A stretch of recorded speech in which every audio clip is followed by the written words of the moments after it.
going to play, but we're already starting. It's not. That's how this works. It's day 2. It's early days. If you have a problem with it, come back in a week. We'll have it all sorted out by then. I think we're rolling, Joe. It's happening.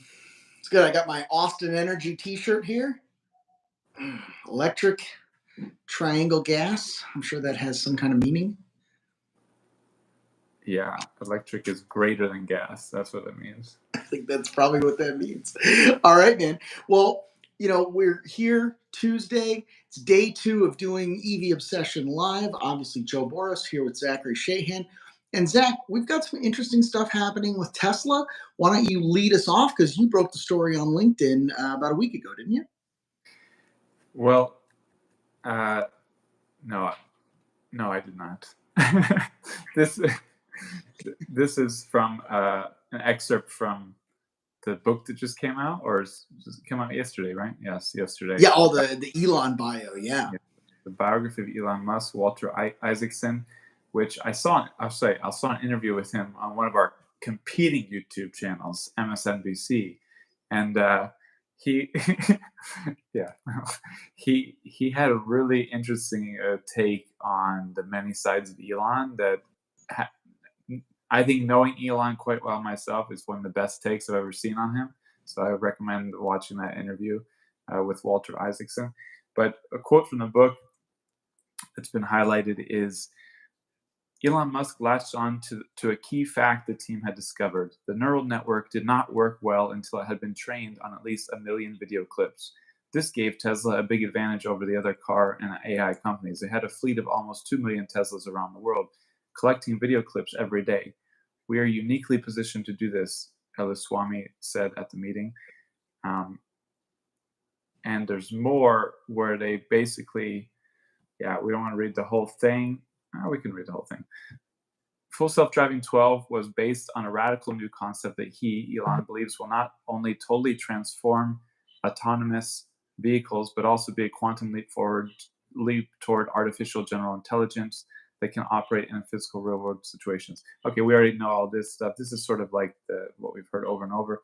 But the point was that and there's other tweets on this, as recent Elon stuff, it's all about just throwing more compute at it. So they think if they collect enough video, and then if they throw enough compute at it, the neural nets will do the job of figuring out how to drive correctly. And the thing is, it's gotten to a much more extreme level of video and compute needed. And I want to talk a little bit about how is that really less hardware intensive than what Waymo and Cruise and others are doing? Because the argument has always been, we can do it in a much less tech intensive way because we don't need all these sensors on it. We're just going to use cameras.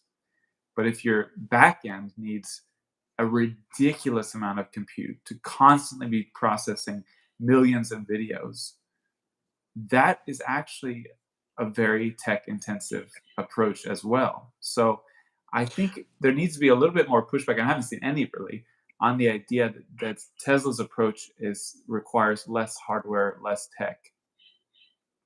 Yeah, well, I think that it's really hard to trust what is being said, or what is being attributed rather, to Elon here, because I think that he, and I say this, this is going to sound like a criticism, but my understanding and internal relationship with Elon has always been complicated, right? Where like I champion what he's doing, but I don't like him as a guy.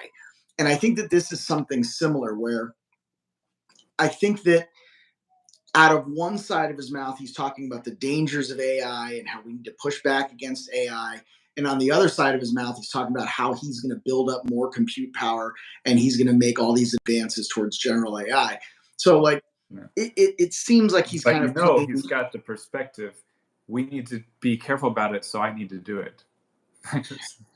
This is genuinely like part of his perspective. Like, that is part of his perspective. Do it, so it's better if I do it, because I'll do it better and safer and more democratically. And I think Yeah, probably not safer for Jews or trans people or any kind of disaffected minority, but certainly safer for him. Yes. Yeah, I think we've gotten a good taste with Twitter that his ideals X. that sound great maybe on the surface are not so easy for him to put into practice. And again, in that Walter Isaacson interview, he highlights what Elon's highlighted in direct messages to me several times, that he's more of an engineer than anything. That's his number one, what he is.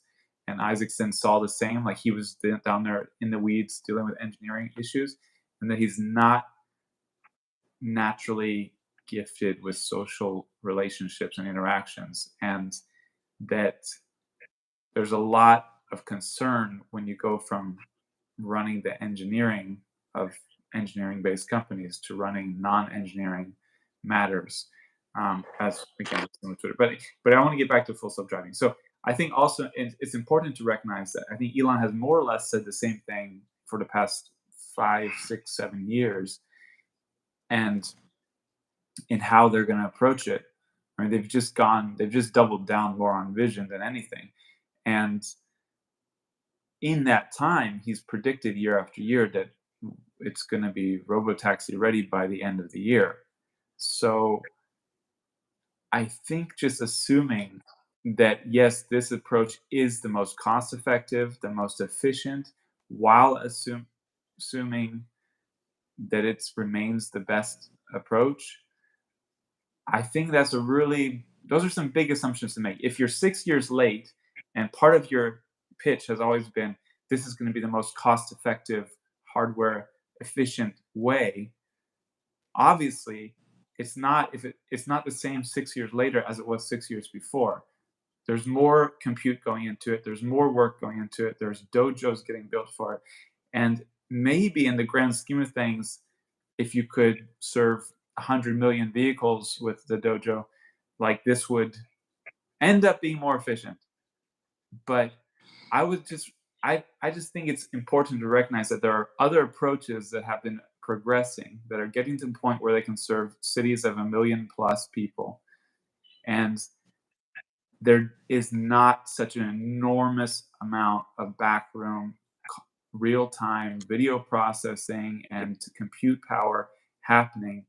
And I'm just starting to think maybe this is actually going to, maybe even if it worked, it's not going to be the most efficient way to do it. I agree completely. And I think, the angle that I'm looking at this, and I think the way this is going to eventually play out. So this is my prognostication. So somebody take notes because something smart's about to come out of my mouth. Individual These are my cities and notes. This is my states. note taking here. No, it's good. It's good. I'm serious. The comment. Oh wait, is we're always recording this. We don't need notes, Joe. You got it. Yeah, I'll never get the credit for this. Individual states and cities and governments within the United States operate like little fiefdoms, like little kingdoms. They're all different. Going from state to state, and the laws and regulations are totally different. We're seeing that now play out with autonomous trucking right now, where California's Governor Gavin Newsom, who's a former clean technical writer and contributor, just signed into a law that says, look, we're not going to allow autonomous trucking without drivers behind the wheel in the state of California. We're just not going to allow it. And that has led to a number of people now switching over and looking at Texas and looking at more libertarian, right-leaning states and saying, this is where all of this advantage and technology is going to be developed. And I think that's right. But I also think that unless you have a really clear leader like Texas or like California coming out with a real autonomous plan, what you're going to end up with is a patchwork, which is, we see that with gun laws, we see that with medical laws, we see that with everything in the US. So I think the most important thing we can have is this idea that each of these individual states are going to have their own regulation until somebody says cars must have sensors, cars must communicate with this network, cars must be on this format. And then a big enough state will do that all the others will come into play. And then we'll be relying on things like smart buildings, pylons built into intersections, mobile device communication, micromobility communication, and all of that will be interconnected. But what's going to be lacking is that interstate point to point solution of connectivity, of connected infrastructure. And this is where I think Tesla is being really smart, because what they're developing seems to work really, really well on highways and on longer trips and higher speed roads that are a little bit more controlled environment. You have fewer kids running out into traffic chasing, soccer balls, for example, that you do on I-95. And I think that what Tesla is building is this larger connection that's going to get you from point A to point B.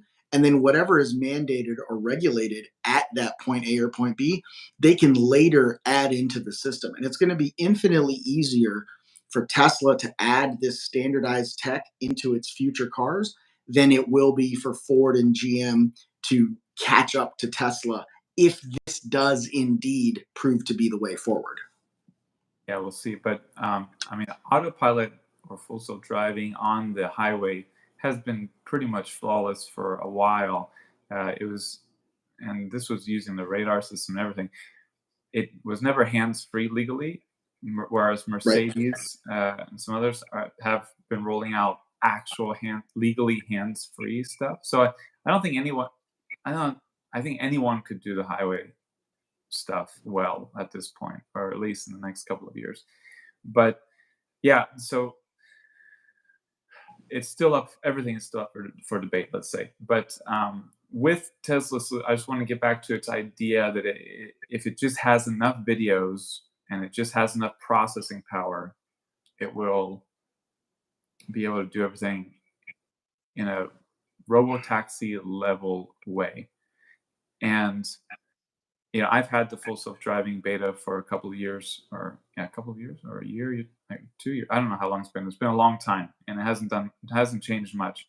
And I wrote an article about it back in, ooh, yeah, over a year ago. So yeah, I've had it for over 2 years. So I wrote that it had a seesaw problem. That in my opinion, it had a seesaw problem, where if something was fixed because of one scenario where a driver reported an issue, the Tesla team in Silicon Valley looked at it and got into the computer simulation system and drove correctly to teach it how to do it correctly, it it would mess up in a different scenario that was similar but a little different. Mhm. And I called it a seesaw problem, like a seesaw on the playground. Yeah. Someone who knew more about AI research chimed in that they have a different term for it in the AI field, but it's a real issue, and it's a real potential issue uh, for Tesla. Is kind of it if you want it to just solve these extremely nuanced differences in how you should drive in different scenarios, you have to teach it with a lot of miles, a lot of experience. Mhm. But you also there's a sensibility, there's such minute differences in them that you might not even just really be able to teach it. I mean, this is Yeah. the question: will you really be able to teach it adequately that it can drive anywhere, or will it always be making weird decisions because of slight differences in terrain and driving and everything, and that's just never going to be solved by a non-human, or at least not for a long time. Yeah. Because Well, as I a think the human, we notice a fundamental, lot more than we realize we notice about the road and the what's around the road. So I mean, it's just a question. I don't know, but this is a major issue they've got to deal with. And is extra millions of miles of transport, extra processing, billions of dollars of processing, is this enough? And a lot of tech guys think it is. A lot of people don't think it is. So. yeah, I think that you're always going to have the tech bro solution that is a failure of imagination, in my opinion. And I Mm. think the fundamental problem here is that there's this assumption, and there's this conversation that always happens around autonomous and safety. There's a belief that people are bad drivers. And I understand where it comes from. I'm on the road with these people. I'm one Yeah, of these people. we You know, are. yeah, I am. We That, are bad drivers. that, they're looking at their phone, they're texting when they should be driving, they're screaming at the kids in the back seat when they should be eyes on the road. And there's this belief that, like, they're all bad drivers. But the reality is just very different. They're putting in billions of miles. They're not having fatal accidents at, a rate that is, let's say, 1% or 2%. We're talking about tiny, tiny percentiles of error here. And to get something to actually be as good as a human driver is a lot more complicated than most people think. And there's some ways that it's going to do traffic mitigation, and there's some ways that connected cars have already been proven to be very superior to human drivers. But I just don't see it happening in the timeline and with the efficacy that we've been promised. And remember, what we've been promised is that in 2016, we'll all have robo taxis that are paying for themselves in our driveway. Yeah, and we've talked about this before, but this is a new show. We're building here, so We can't assume that anybody I watching no this no has seen it before, right? yeah. So Elon recently showed off version 12 of full self driving, which is supposed to be a monumental jump forward, and he did a live drive on X with it. And there's a situation where he got to a red light in the right lane, and they needed to turn right, but they needed to turn right. The car pulls out in front of Well, cars that are he's in the turning right left lane. in I front of forget him. if he was supposed to be going straight or right, Yeah, but he's the going opposite straight. traffic. The left turn signal comes on, and cars Yeah, start going left but in front of him. yeah, His light is still red, and the car starts going.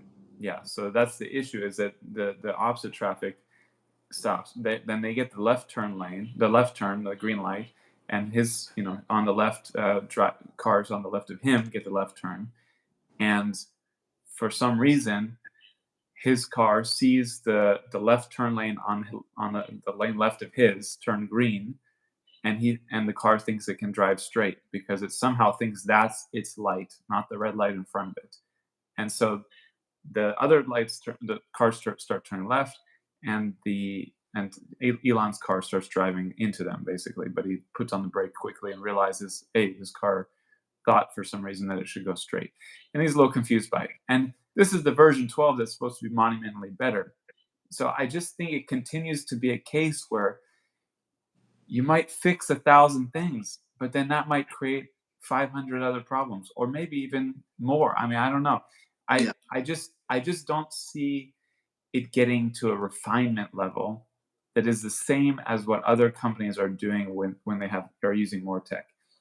Well, So not I only don't know. more tech, but more sources. You're trying to contain all of the intelligence into the vehicle, and you're not using the intersections, the data from other cars.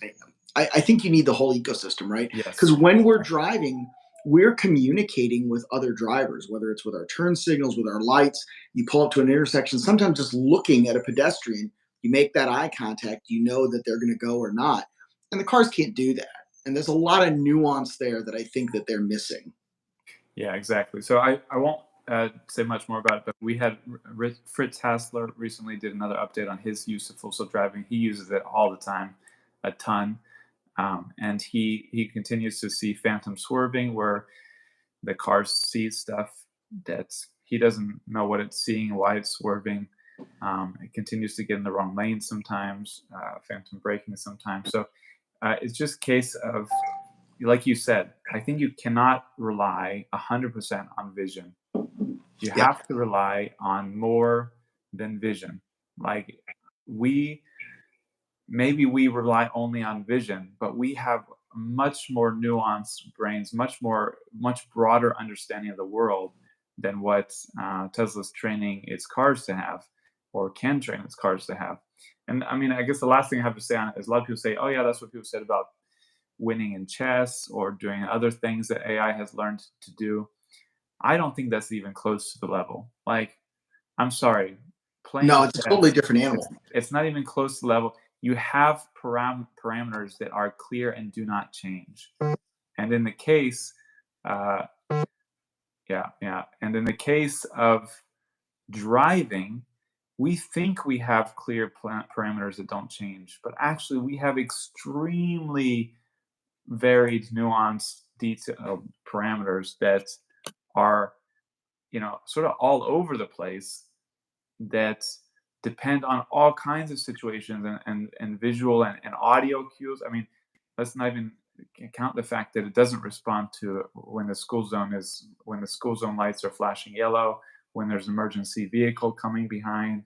Like, it's not responding to any of these things either. So I just think it's to me it's fanciful to think two things: that one, this system is as efficient as it was supposed to be originally 6 years ago, when it was supposed to be ready in a year or by the end of the year. Like, it's 6 years later, they've thrown so much more at it. It's not as efficient as it was supposed to be. And that's a big cost issue that's, has to be figured out. And second, just that I it might just be too much to process without having a more varied ecosystem of rules and sensors to use to make different decisions better. But yeah, that's it for me on full self driving. You have Yeah, I'm in the same boat. I don't think it's.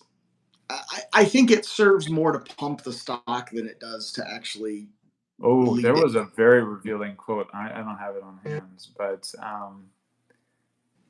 Elon said something similar apparently in the book. I saw it and I was like, wow, that's him basically saying. Oh, that was in the article about how the team had to convince him, how a team of executives had to convince him to do the cheaper car as well as a robotaxi. Like, he was stubbornly saying, no, it's gonna be robotaxi. We're not going cheaper because we're gonna have robotaxis.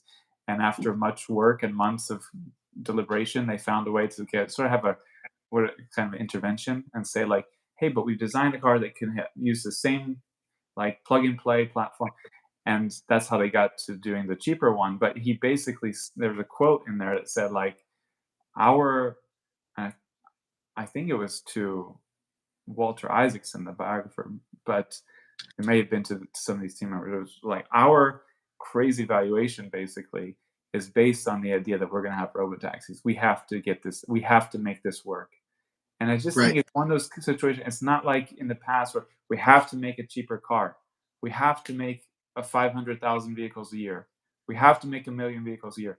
These are simple matters compared to we have to solve general AI for driving, which is not the place to start with solving general AI, frankly.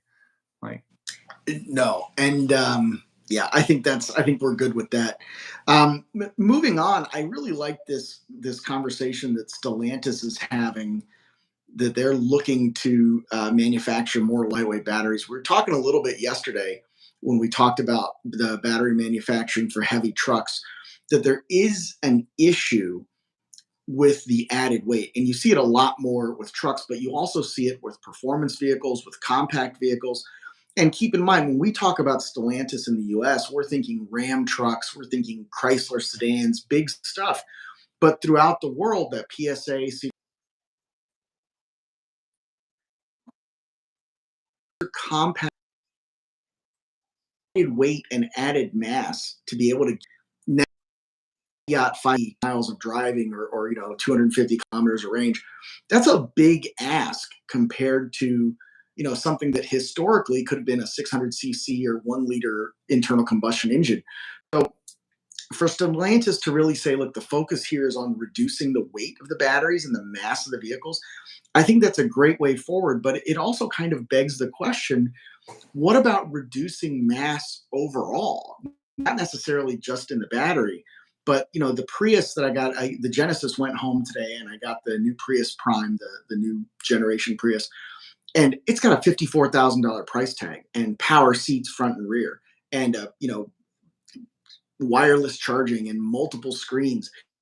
Do the cars really need all that, or do we need to go mm, back to the days of like the old VW Type 1 and the original Fiat 500 and the Citroen 2 Chevaux, and get back to something that's actually inexpensive and affordable, especially when you look at the fact that right now, currently in the United States, there are zero new cars that you can buy for 20 grand that have an MSRP of $20,000. yeah, They're no. all above.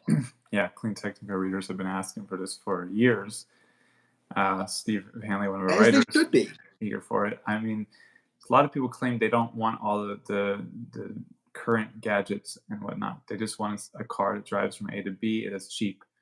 And I think there's definitely, I mean, there's definitely a population for that, a market for that. How big it is, I don't know, but it is weird when no one's serving it, or in some of these markets, China, some Chinese companies are in China, and some other markets, Mhm. some Chinese companies are starting to serve it.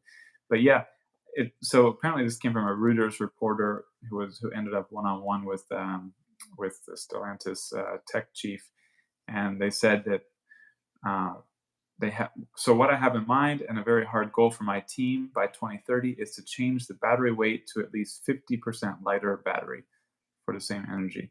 And he went on to say he didn't think heavy battery packs were good for sustainability to reach the environmental goals.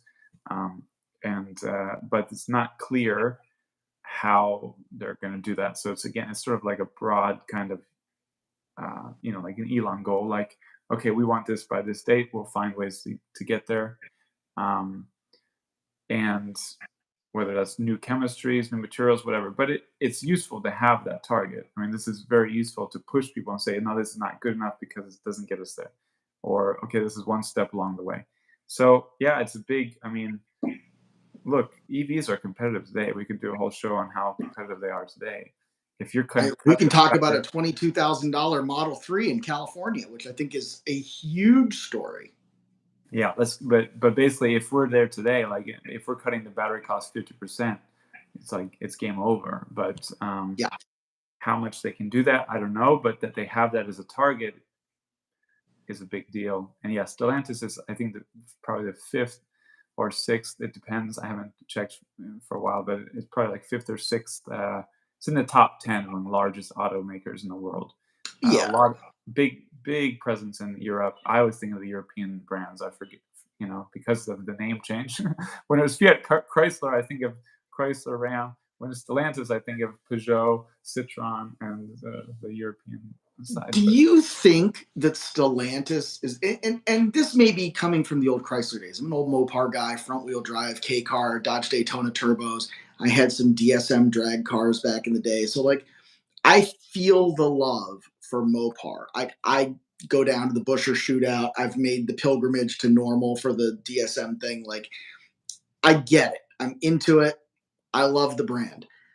That said, Honda, Toyota comes out, tells me they're going to revolutionize EV batteries. I no, believe them. Tesla comes out and says we're going to revolutionize EV batteries. I believe them. Ford, GM, we're going to revolutionize EV batteries. I believe it. Chrysler, Stellantis, yeah, no, do no, I you agree. really see like market leadership, tech leadership, industry leadership coming from these guys? Styling leadership, marketing leadership? Absolutely. I would believe that all day. They dug Tom Gale out of retirement. They're going to start redesigning. These are the guys that invented cab forward. They brought the Viper to life. Like, they invented retro modernism that basically decided what all cars were going to look like in the 90s into the early 2000s, 2010s. They decided all that with their really aggressive styling and design. We all have giant killer pickup trucks because of the redesigned 94 Dodge Ram and how amazing that looked when you parked it next to a Ford or a Chevy and made those things look ugly and ridiculous in past generations. So, like, Chrysler has a lot of leadership history, but 0% of it is technological. And I don't know. I mean, is Fiat going to be the company to drive this? Is Alfa Romeo? I Well, so mean, this, if you've ever owned a Fiat or an Alfa, you're a little sketched out on their electronics as it is. yeah, so this comes from where they announced 40 million euro investment in a state of the art battery technology center in Turin, Italy, which is the home to the ATP Tour Finals, the men's tennis finals, where the top 8 players played out in a round robin at the end of the year. It's very exciting. Uh, No, I mean, that's we have to go cover the, that. the only round robin, yes. So I'd probably have to cover this technology center sometime in December. But yeah, this is what it was linked with. They're also constructing a battery technology center in Windsor, Ontario, Canada. But 40 million I euros is won't a go lot that to me one. and you. It's not a lot to the battery world. And yeah, if their goal is like a 50% cost drop by 2030, is that on the back of the industry cutting costs 47% and then contributing 3%? I don't know. This is At like 40 million, it's not enough dollars, man.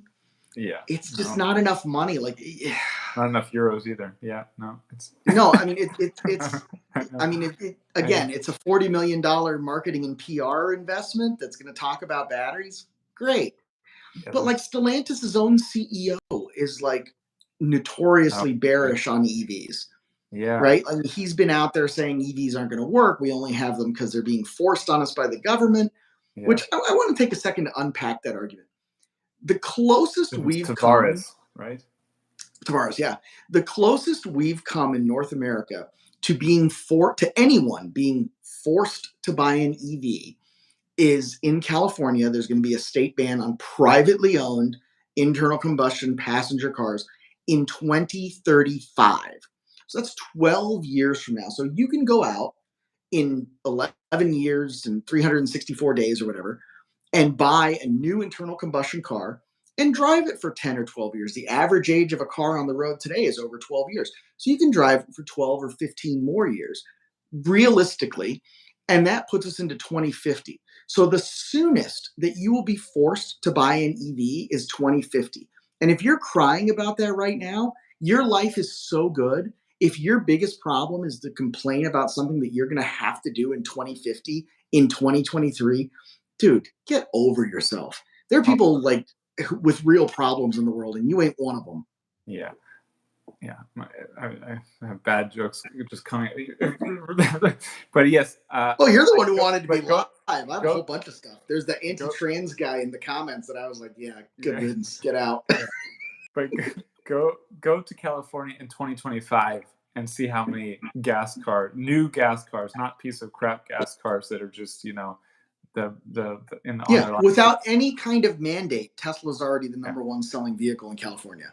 I With mean, no mandate, with zero mandate. So yeah, they're what? dominant. The EV sales there have blown up. They're Yeah, disruptive, and let's. I thought you were segueing, but let's do it into the California story, or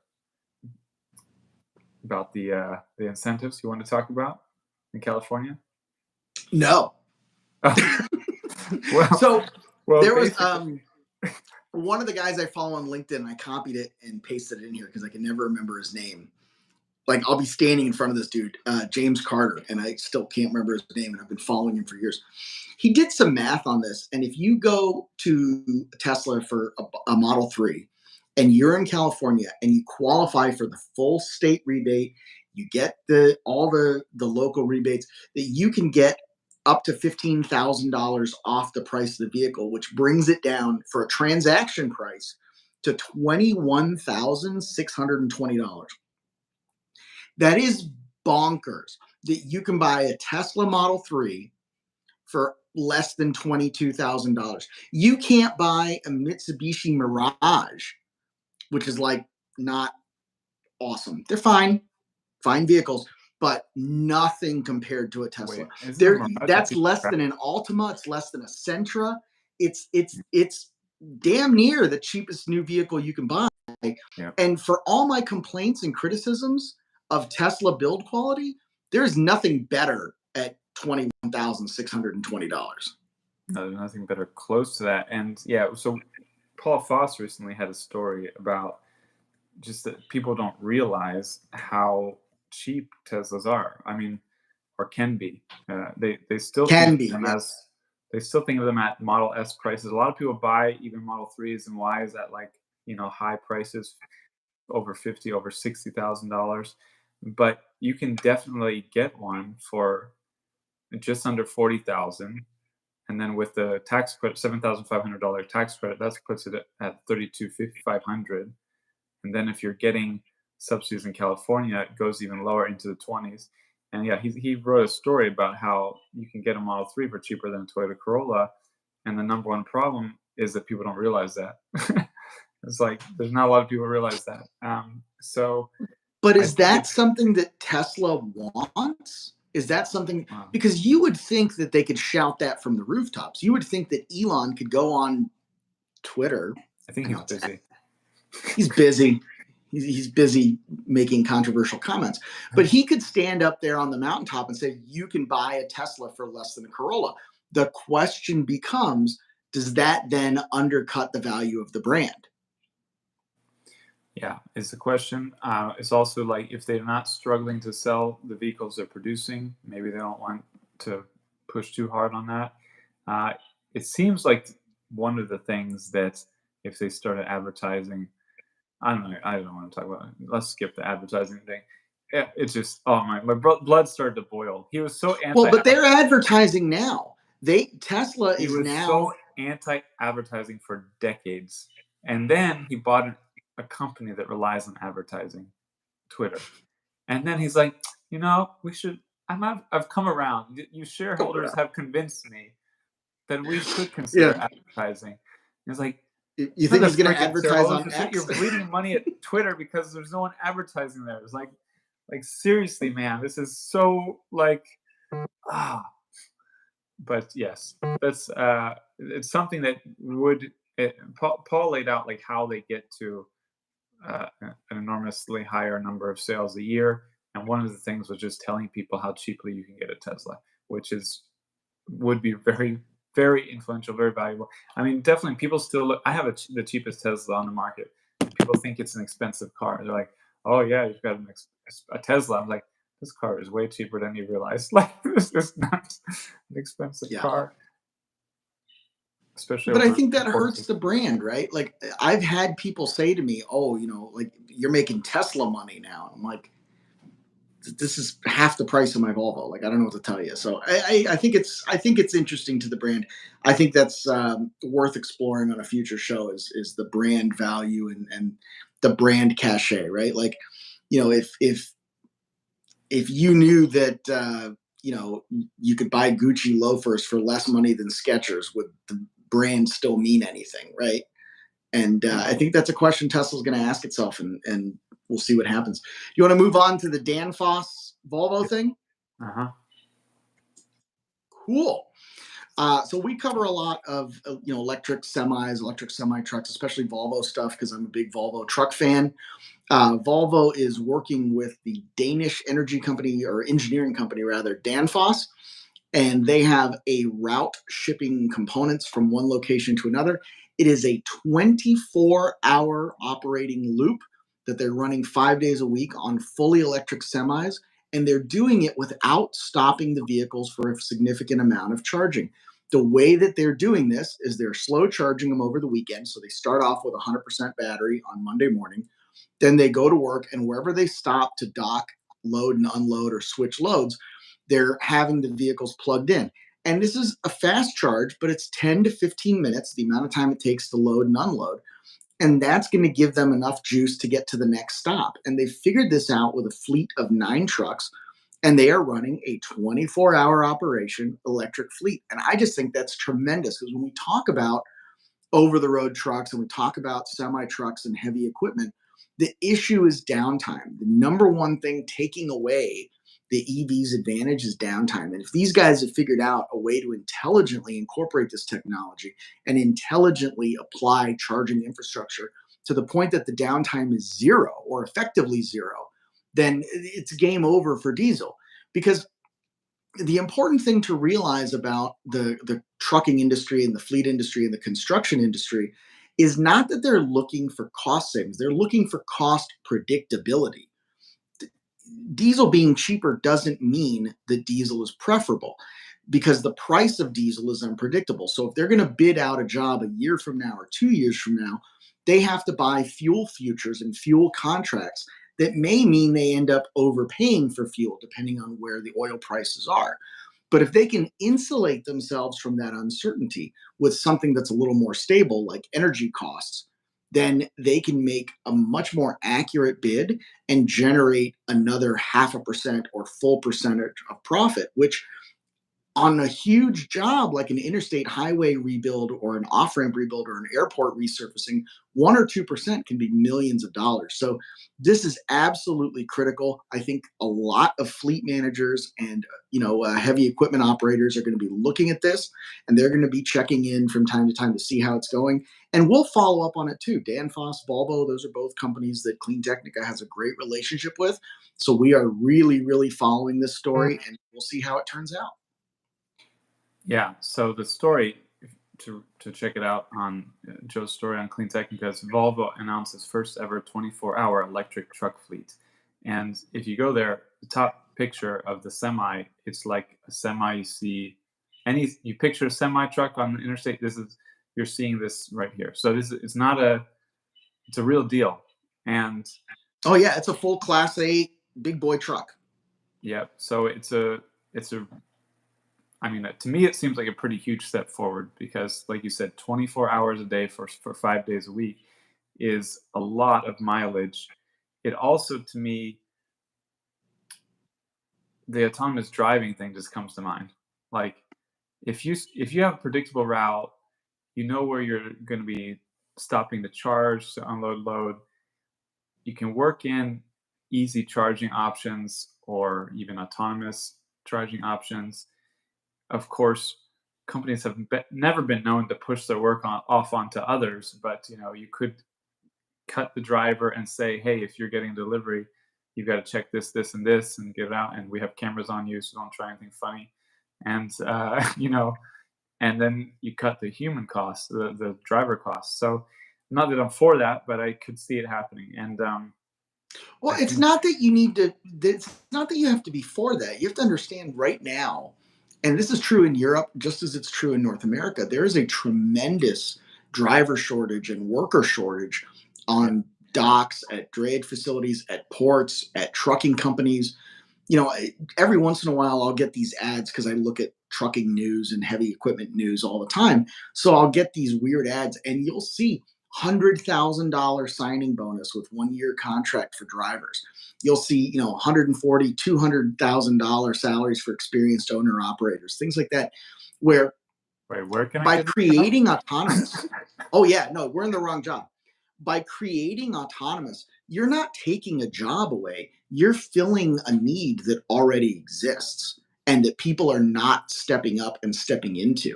And you can't really blame them with what we know about the lives of heavy equipment operators and over the road truckers today. Even at $150,000 a year plus, right? You are experiencing lower back pain, you're experiencing diabetes, you're experiencing mobility issues that come into you, that come to you and that stay with you into your old age. So even at that price, at that high salary, it's not really shocking that people are not seeking out the life of an over the road trucker, right? Because let's face it, a lot of millennials, a lot of zennials, they don't dream about living their life 34 hours at a time in the back of a big rig, right? That's not something that they're like, they never watched Over the Top. Big Trouble in Little China didn't affect them the way that it affected me. They're not sitting there going, if I had all the money in the world, my dream car is the Pork Chop Express. Like, that's not a conversation that anybody under 45 is having. So even with these huge salaries, they can't get people. Totally get it. They're ending up with a primarily Eastern European migrant workforce that they're taking whatever job they can. That's a job they can get. They're supplying and providing for their family. Good for them.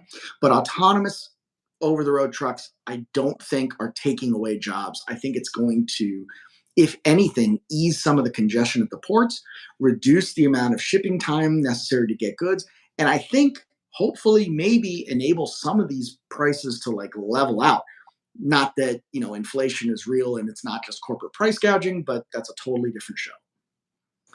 Yeah, and I think one of the things that jumps out to me with this story is just there's a lot more probably happening in the electric truck space than gets noticed and acknowledged. And I I'm think only part one man. part of that, part of that is that there have been a lot of small announcements for years, a lot of small pilot programs, trials, and nothing of high volume in the West, in Europe, and North America.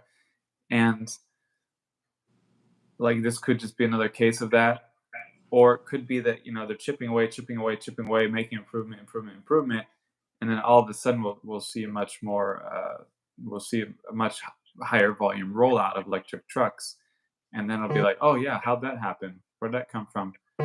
Yeah. So I Change think happens little by little and then all at once. yeah, so I think we can really um, I think this is very uplifting as a real sign of progress that they're running 5 days a week, 24 hours, 5 days a week, and that we might be getting closer to that tipping point than is acknowledged. But we'll have to wait and see, because really it's not. This is exciting, no doubt about it. But until we're seeing high volume electric truck sales, deliveries, and rollout, my excitement is tempered. Well, I'll tell you this. I talk a lot with.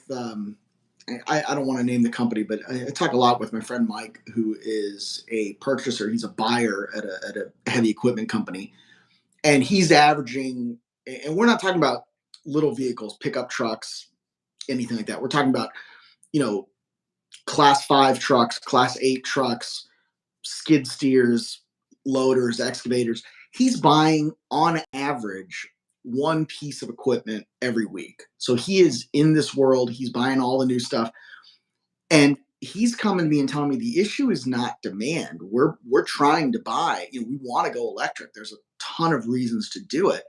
The issue is if I go into a truck dealer and I say, okay, I want to order this, Kenworth electric, this motor, I want it specced out this way. I'm 18, 20, sometimes 24 months out from the delivery date. And that's before they push it back for whatever issues that they go into. So it's not about electrifying the fleet. It's about how do I get from here to the 24 months or 30 months it's going to take to actually receive the product that I ordered today. And I think that's where you're going to see this when we talk about that, in volume is going to happen very quickly. Think of production hell that Tesla went through. You'd, trickle out, and then the faucet would go and everything would flow out. And we're starting to see the beginnings of that with Volvo, Mack, Bluebird. Our friends over at Green Power are really delivering a lot of electric school buses. Highland Electric is doing the same thing. They're more of a fintech play where they're getting the buses to the school districts. But again, the electrification is happening there. And if you look at certain markets, you look at waste trucks, refuse trucks, you look at drayage trucks, you look at school buses, you're starting to see that electrification is taking off in the same way that it did in the sedan space with Tesla. I think we're just a little bit early. We'll be having this conversation again in 2025, I think January, February 2025 at the ACT Expo. And you'll start to see that 10% of the total market, 15% of the total market as you accelerate towards that tipping point. I think we're getting there. Yeah, and I guess getting to that 10%, or they said getting to 1% takes as long as getting from 1% to like 99% or something, but or 100%. But yeah, I don't think that's right, but it sounds right. Yeah, and also where's the starting point? This is what when I delved into this with some EVs, I was like, but where do you start? Like 1800, 1900, Right. 1990, like what 2012? So anyway, with trucks, I'm not so aware of the numbers, the percentages and the numbers. With electric buses, I've I've been able to see more clearly how it's ramping up, and as you said, with the companies you mentioned, Bluebird, others, Green Power. So I think it's very similar, market. They're very similar markets, very different, uses. You're transporting monsters instead of boxes, but still, it's the same kind of market. So I think we've seen that ramping up, and it's just a matter of time. So we'll see it with the trucks too, hopefully. But this is, this is as uplifting as it gets, that you have trucks running. Oh yeah. For what's 24 times 5? Do the quick math. 125 minus 5. 120. 120. Yeah. So 100. Oh wow, I didn't know Joe could do math like that. So 120 hours straight. Math. That's really impressive. So yeah, and it's going to get better. You're going to see that as well. We talk about people that we'd love to talk to, and I love talking to the guys at Wave that do the in-ground charging. They have that all set up at the Port of Long Beach, and they have the drayage trucks that they stop at the same point for the crane to put the container on, and while they're stopped, they're charging, and then they get into the line to get in and out of the depot, charging, and then they get back parked where they go at the end of the shift, and they're charging, and they're incrementally charging bit by bit throughout the day, so that there is effectively no downtime, which puts them in a lower downtime state than diesel, because diesel, you got to go and refuel. So I think this is great stuff. And I think, like I said, if you look at the micro markets, if you don't look at the overall market, you get down into like, school buses, garbage trucks, drayage trucks, mining equipment, you can start to see electrification really take off. And actually, we should talk about this on another show because I know we're coming to the end of the time commitment here. But when you look at the early mines, like what Liebherr was doing, 10 years ago in Australia, they have autonomous trucks and autonomous equipment that goes through there. And there are like little pylons throughout the way where it's triangulating its position, not only with onboard compute power, but with external computing as well. And there's external infrastructure built into the mine.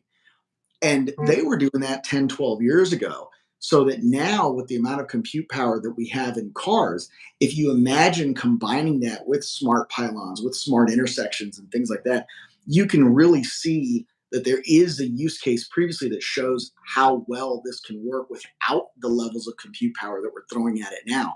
So, back to the original conversation about this ecosystem, go and look at what they've been doing in the Australian mining and the hard rock mines they've been doing there, and also in parts of Europe with their autonomous and automated vehicles and equipment. And you'll see that kind of infrastructure and ecosystem that we're talking about in effect and in play. And if we can get those guys on the show, those guys are they're smart. They're smart people. Yep. Well, that wraps up. We had a few other news. That was it. Unless, but we weren't going to dive into any of that. We can just run through a few. One is Volvo is selling its C SUV electric vehicle in South Africa and is leading that segment of the market there. South Africa has historically not gotten many EVs, so I found this exciting to see that Volvo's getting a presence there, because it's just been basically BMW for a while, and Nissan went with the Leaf. And then BMW is building electric minis in the UK, not just in China now. So it's news. So it's again a little bit of diversifying globally. So I think that's exciting news. And just another recent survey: 54% of gas-powered vehicle drivers say they're ready to make an EV their next purchase or lease. Take it with a grain of salt. People say all kinds of things on surveys, but still 54% of gas drivers saying they might buy an EV next, or they're ready to buy an EV next. Shows me the market is arriving fast, and we're hitting. Yeah, it's coming quick. I mean, I think we should make that the whole show tomorrow, because honestly, there's so much to unpack there, and it's pretty nuanced. I think that deserves a deep dive. We don't know what news will pop up by tomorrow, so we'll see. But yeah, that is right. That is some good stuff too. All right, guys. Peace out. We'll see you tomorrow. Thank you. Peace. I don't know how to do. Oh yeah, where's the